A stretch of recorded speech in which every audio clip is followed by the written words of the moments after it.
Cricket ಜಗತ್ತಿನ interesting ಸುದ್ದಿಗಳನ್ನು quick ಆಗಿ ಹೇಳ್ತೇನೆ ಕ್ರಿಕೆಟ್ ರೌಂಡ್ ಅಪ್ ನಲ್ಲಿ. ನಾನು ಶಾಂತ. ನೀವು ಸುದ್ದಿಯಾನದ ಸಬ್ಸ್ಕ್ರೈಬರ್ ಆಗೋದಕ್ಕೆ ಮರಿಬೇಡಿ. ದುಲೀಪ್ ಟ್ರೋಫಿಯಲ್ಲಿ ಈ ಬಾರಿ ಕನ್ನಡಿಗರ ದರ್ಬಾರ್ ಜೋರಾಗಿದೆ.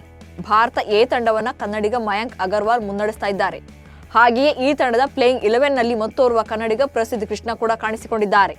ಇನ್ನು ಭಾರತ ಡಿ ತಂಡದಲ್ಲಿ ಕನ್ನಡಿಗರಾದ ದೇವದತ್ ಪಡಿಕ್ಕಲ್ ಹಾಗೆ ಕೊಡಗಿನ ವೇಗಿ ವಿದ್ವತ್ ಕಾವೇರಪ್ಪ ಸ್ಥಾನ ಪಡ್ಕೊಂಡಿದ್ದಾರೆ. ಕನ್ನಡಿಗ ಕ್ರಿಕೆಟರ್ಸ್ ಕಮಾಲ್ ಮಾಡೋದನ್ನ ನೋಡೋಕೆ ಫ್ಯಾನ್ಸ್ ಕೂಡ ಕಾಯ್ತಿದ್ದಾರೆ. ಐಸಿಸಿ ಟೆಸ್ಟ್ ಬ್ಯಾಟರ್ಗಳ ನೂತನ ಶ್ರೇಯಾಂಕ ಪಟ್ಟಿಯನ್ನು ಪ್ರಕಟ ಮಾಡಲಾಗಿದೆ. ಈ ಬಾರಿ ಕೂಡ ಇಂಗ್ಲೆಂಡ್ ತಂಡದ test specialist Joe Root first place ನಲ್ಲಿದ್ದಾರೆ. ಇನ್ನು ದ್ವಿತೀಯ ಸ್ಥಾನದಲ್ಲಿ ನ್ಯೂಜಿಲೆಂಡ್ನ ಕೇನ್ ವಿಲಿಯಮ್ಸನ್ ಇದ್ದು, ಮೂರನೇ ಸ್ಥಾನದಲ್ಲಿ ಡೇರಿಲ್ ಮಿಚೆಲ್ ಕಾಣಿಸಿಕೊಂಡಿದ್ದಾರೆ. ಹಾಗೆಯೇ ಆಸ್ಟ್ರೇಲಿಯಾ ದಾಂಡಿಗ ಸ್ಟೀವ್ ಸ್ಮಿತ್ ಈ ಬಾರಿ 4ನೇ ಸ್ಥಾನಕ್ಕೇರುವಲ್ಲಿ ಯಶಸ್ವಿಯಾಗಿದ್ದಾರೆ. ಟೆಸ್ಟ್ ಶ್ರೇಯಾಂಕ ಪಟ್ಟಿಯಲ್ಲಿ ಭಾರತ ತಂಡದ 6 ಆಟಗಾರರು ಅಗ್ರ 10ರಲ್ಲಿ ಸ್ಥಾನ ಪಡ್ಕೊಂಡಿದ್ದಾರೆ.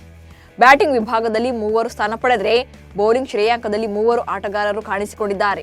ಟೆಸ್ಟ್ ಬ್ಯಾಟರ್ಗಳ ಶ್ರೇಯಾಂಕದಲ್ಲಿ ಟೀಂ ಇಂಡಿಯಾ ನಾಯಕ ರೋಹಿತ್ ಶರ್ಮಾ 5ನೇ ಸ್ಥಾನದಲ್ಲಿ ಕಾಣಿಸಿಕೊಂಡ್ರೆ ಯಶಸ್ವಿ ಜೈಸ್ವಾಲ್ 6ನೇ ಸ್ಥಾನ ಕಾಯ್ದುಕೊಂಡಿದ್ದಾರೆ. ಹಾಗೆಯೇ ವಿರಾಟ್ ಕೊಹ್ಲಿ ಈ ಬಾರಿ 7ನೇ ಸ್ಥಾನಕ್ಕೇರಿದ್ದಾರೆ. ಇನ್ನು ಟೆಸ್ಟ್ನ ನಂಬರ್ 1 ಬೌಲರ್ ಆಗಿ team India spinner Ravichandran Ashwin ಹೊರಹೊಮ್ಮಿದ್ದಾರೆ. ಬಾಂಗ್ಲಾ ಸರಣಿಗಾಗಿ ಟೀಂ ಇಂಡಿಯಾ ಆಟಗಾರರು ಇವತ್ತು ಚೆನ್ನೈಗೆ ಆಗಮಿಸಿದ್ದಾರೆ. ಸುದೀರ್ಘ ವಿಶ್ರಾಂತಿ ಪಡೆದಿರುವ ಹಲವು ಆಟಗಾರರು ಸೆಪ್ಟೆಂಬರ್ 13ರಿಂದ ನಗರದ ಚಪಾಕ್ ಕ್ರೀಡಾಂಗಣದಲ್ಲಿ ಅಭ್ಯಾಸವನ್ನು ಆರಂಭಿಸಲಿದ್ದಾರೆ. 6 ದಿನಗಳ ಕಾಲ ಅಭ್ಯಾಸ ಶಿಬಿರದಲ್ಲಿ ಟೀಂ ಇಂಡಿಯಾ ಆಟಗಾರರು ಪಾಲ್ಗೊಳ್ಳಲಿದ್ದಾರೆ. ಸೆಪ್ಟೆಂಬರ್ 13ರಿಂದ 18ರವರೆಗೆ ಟೀಂ ಇಂಡಿಯಾಕ್ಕಾಗಿ ಅಭ್ಯಾಸ ಶಿಬಿರವನ್ನು ಬಿಸಿಸಿಐ ಆಯೋಜನೆ ಮಾಡಿದೆ. ಈ ಕ್ಯಾಂಪ್ಗಾಗಿ ಸೆಲೆಕ್ಷನ್ ಕಮಿಟಿ ಮಿಸ್ಟರಿ ಸ್ಪಿನ್ನರ್ ಒಬ್ಬರಿಗೆ ಬುಲಾವ್ ನೀಡಿದೆ. ಆ ಸ್ಪಿನ್ನರ್ 21 ವರ್ಷದ ಹಿಮಾಂಶು ಸಿಂಗ್. ಮುಂಬೈ ಮೂಲದ ಆಫ್ ಸ್ಪಿನ್ನರ್ ಆಗಿರುವ ಹಿಮಾಂಶು ಅಶ್ವಿನ್ ರಂತೆಯೇ 6 ಅಡಿ 4 ಇಂಚು ಎತ್ತರ ಹೊಂದಿದ್ದಾರೆ. ಹಿಮಾಂಶು ಬೌಲಿಂಗ್ ಆಕ್ಷನ್ ಕೂಡ ಸೇಮ್ ಟು ಸೇಮ್ ಅಶ್ವಿನ್ ರಂತೆಯೇ ಇದೆ. ಈತನ ಬೌಲಿಂಗ್ಗೆ ಬೆರಗಾಗಿರುವ ಅಜಿತ್ ಅಗರ್ಕರ್ ಟೀಂ ಇಂಡಿಯಾಕ್ಕೆ ನೆಟ್ ಬೌಲರ್ ಆಗಿ ಕರೆತಂದಿದ್ದಾರೆ. ಲಕ್ನೋ ಸೂಪರ್ ಜೈಂಟ್ಸ್ ತಂಡ ತೊರೆದು KL Rahul royal challengers Bengaluru ತಂಡ ಸೇರಲಿದ್ದಾರೆ ಅನ್ನೋ ಸುದ್ದಿ ಪಕ್ಕಾ ಆಗೋ ಸಾಧ್ಯತೆ ಹೆಚ್ಚಾಗಿದೆ. ಈ ಸಲ ಕಪ್ ನಮ್ದೇ ಎಂದು ಹೇಳಿರುವ ಕೆಎಲ್ ರಾಹುಲ್ ಅವರ ಮತ್ತೊಂದು ವಿಡಿಯೋ ವೈರಲ್ ಆಗಿದೆ. ಕನ್ನಡಿಗ ಕೆಎಲ್ ರಾಹುಲ್ ಅಭಿಮಾನಿ ಜೊತೆ ಈ ಸಲ ಕಪ್ ನಮ್ದೇ ಅಂತ ಹೇಳಿದ್ದಾರೆ. ಆತಿಥೇಯ ಇಂಗ್ಲೆಂಡ್ ವಿರುದ್ಧದ ಮೊದಲ ಟಿ20 ಪಂದ್ಯದಲ್ಲಿ ಆಸ್ಟ್ರೇಲಿಯಾ ತಂಡ ಭರ್ಜರಿ ಗೆಲುವನ್ನು ದಾಖಲಿಸಿದೆ. ಈ ಪಂದ್ಯದಲ್ಲಿ ಟಾಸ್ ಗೆದ್ದ ಇಂಗ್ಲೆಂಡ್ ನಾಯಕ ಫಿಲ್ ಸಾಲ್ಟ್ ಬೌಲಿಂಗ್ ಅನ್ನು ಆಯ್ಕೆ ಮಾಡಿಕೊಂಡಿದ್ದರು. ಆಸ್ಟ್ರೇಲಿಯಾ ತಂಡ 13.3 ಓವರ್ಗಳಲ್ಲಿ 179 ರನ್ಗಳನ್ನು ಕಲೆ ಹಾಕಿ ಸರ್ವ ಪತನ ಕಂಡಿತು.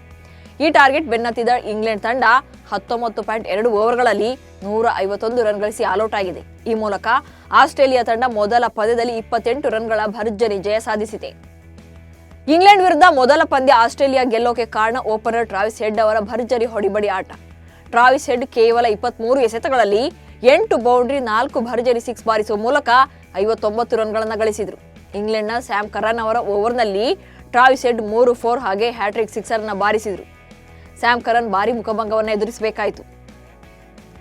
Afro Asia cup cricket tourney ಮತ್ತೆ ಆರಂಭವಾಗುವ ಸಾಧ್ಯತೆ ಇದೆ.